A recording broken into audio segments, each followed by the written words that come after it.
প্রিয় দর্শক, আসসালামু আলাইকুম। আশা করি অনেক অনেক ভালো আছেন।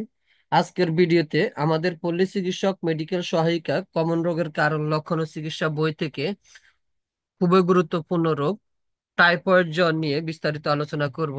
আজকের আলোচনার বিষয় হলো টাইফয়েড জ্বর কেন হয়, এর লক্ষণগুলো কি কি, টাইফয়েড জ্বর হলে কোন ধরনের টেস্টগুলো করতে হয়, কোন ধরনের ওষুধগুলো ব্যবহার করতে হয়, টাইফয়েড জ্বর হলে কোন ধরনের খাবার খাওয়া উচিত, টাইফয়েড জ্বরের জটিলতা কি, ঘরোয়া চিকিৎসা ইত্যাদি গুরুত্বপূর্ণ বিষয়গুলো আপনাদের সাথে শেয়ার করব। সেজন্য আশা করি না টেনে পুরো ভিডিওটি অত্যন্ত মনোযোগ সহকারে দেখবেন।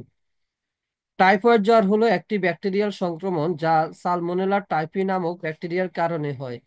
এটি মূলত দূষিত পানি বা খাবারের মাধ্যমে আমাদের শরীরে প্রবেশ করে এবং রক্তের মাধ্যমে পুরো শরীরে ছড়িয়ে পড়ে। টাইফয়েডের লক্ষণ ধীরে ধীরে প্রকাশ পায়। সাধারণত সংক্রমণের 6 থেকে 14 দিনের মধ্যে লক্ষণ দেখা দেয়। যেমন উচ্চ জ্বর, 104 ডিগ্রি ফারেনহাইট পর্যন্ত জ্বর উঠতে পারে, পেট ব্যথা ও বদহজম, মাথা ব্যথা ও ক্লান্তি, ক্ষুধামন্দা, ত্বকের পরিবর্তন, কিছু কিছু ক্ষেত্রে ত্বকে লালচে দাগ দেখা দিতে পারে, পেশি ও গায়ে ব্যথা, বমি বমি ভাব বা বমি। টাইফয়েডের মূল কারণ হলো দূষিত পানি পান করা, পরিষ্কার বিহীন খাবার খাওয়া। টাইফয়েড জ্বরের পরীক্ষা। টাইফয়েড জ্বরের জন্য বেশ কয়েকটি পরীক্ষা প্রচলিত রয়েছে, তার মধ্যে অন্যতম হলো ওয়াইডাল টেস্ট। এটি সাধারণত জ্বরের প্রথম সপ্তাহের পর অর্থাৎ 7 দিন পর করতে হয়। টাইফয়েড জ্বর হলে ওয়াইডাল টেস্ট পজিটিভ হয়। এরপর হলো ব্লাড কালচার। টাইফয়েড শনাক্তের অন্যতম নির্ভরযোগ্য পদ্ধতি, রক্ত থেকে সালমোনেলা টাইফি ব্যাকটেরিয়া সরাসরি পৃথক করে এই পরীক্ষা করতে হয়। সাধারণত জ্বরের 3 দিন বা 72 ঘন্টা পর এই টেস্ট করতে হবে। স্টুল কালচার, রোগীর মলে সালমোনেলা টাইফি ব্যাকটেরিয়া শনাক্ত করার জন্য এটি ব্যবহার করা হয়। ইউরিন কালচার, প্রস্রাবে ব্যাকটেরিয়া শনাক্ত করার জন্য এটি করা হয়।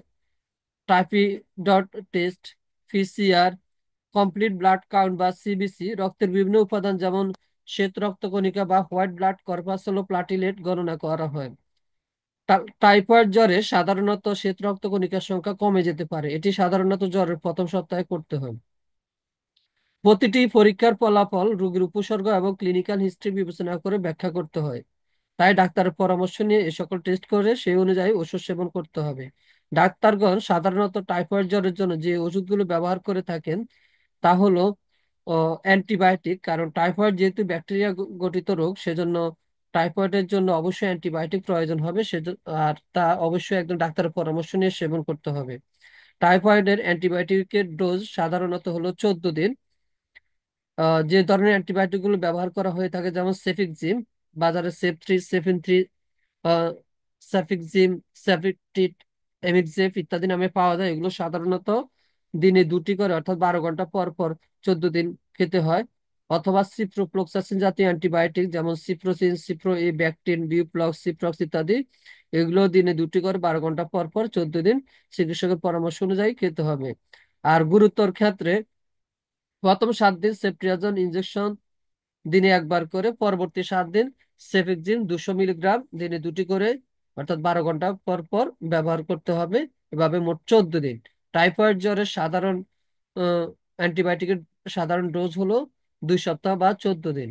আর জ্বর ও ব্যথা নিয়ন্ত্রণের জন্য হলো প্যারাসিটামল জাতীয় ওষুধ দিনে 4 থেকে 6 ঘন্টা পর পর খাওয়া যায়। আর জ্বর যদি 102 ডিগ্রি বেশি হয় সেক্ষেত্রে সাপোজিটরি দিতে হবে। টাইফয়েড রোগীর খাবার, পানি ও তরল জাতীয় খাবার বেশি করে খেতে হবে, কারণ টাইফয়েড হলে শরীর থেকে অনেক বেশি পানি হারায়। এক্ষেত্রে ওরাল স্যালাইন বা ওর স্যালাইন খাওয়া যেতে পারে। প্রচুর পরিমাণে পানি খেতে হবে। ডাবের পানি, লেবুর পানি বা ফলের রস খাওয়া যেতে পারে।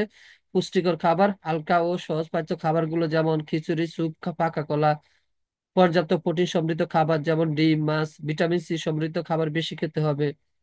এরপর টাইফয়েড রোগীকে অবশ্যই আহ, সম্পূর্ণ বিশ্রামে থাকতে হবে।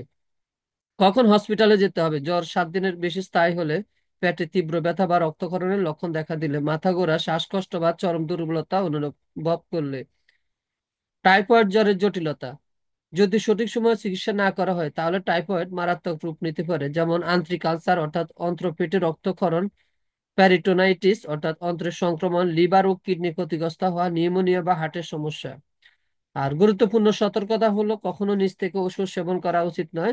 টাইফয়েড হলে ডাক্তারের পরামর্শ নিয়ে, বিশেষ করে মেডিসিন বিশেষজ্ঞ ডাক্তারের পরামর্শ নিয়ে ওষুধ সেবন করতে হবে। আর টাইফয়েড প্রতিরোধে করণীয় হলো পরিচ্ছন্ন পানি পান করতে হবে, পরিষ্কার খাবার খেতে হবে, খাবারের আগে এবং পরে ভালো করে হাত ধুতে হবে, টাইফয়েড প্রতিরোধক যে ভ্যাকসিন আছে সেগুলো গ্রহণ করতে হবে, পরিষ্কার টয়লেট ব্যবহার করতে হবে। তো ভিউয়ার, আজকে এতটুকু। ভিডিওটি ভালো লাগলে প্লিজ অবশ্যই লাইক, কমেন্ট এবং শেয়ার করবেন। আর পরবর্তী ভিডিওগুলোর নোটিফিকেশন পাওয়ার জন্য আমাদের ইউটিউব চ্যানেলটি সাবস্ক্রাইব করে ডান দিকের বেল আইকনটি ক্লিক করে দিন, তাহলে এই ভিডিও আপলোড দেওয়ার সাথে সাথে নোটিফিকেশন পেয়ে যাবেন। এতক্ষণ সাথে থাকার জন্য সবাইকে অসংখ্য ধন্যবাদ। সবাই ভালো থাকবেন, সুস্থ থাকবেন। আল্লাহ হাফেজ।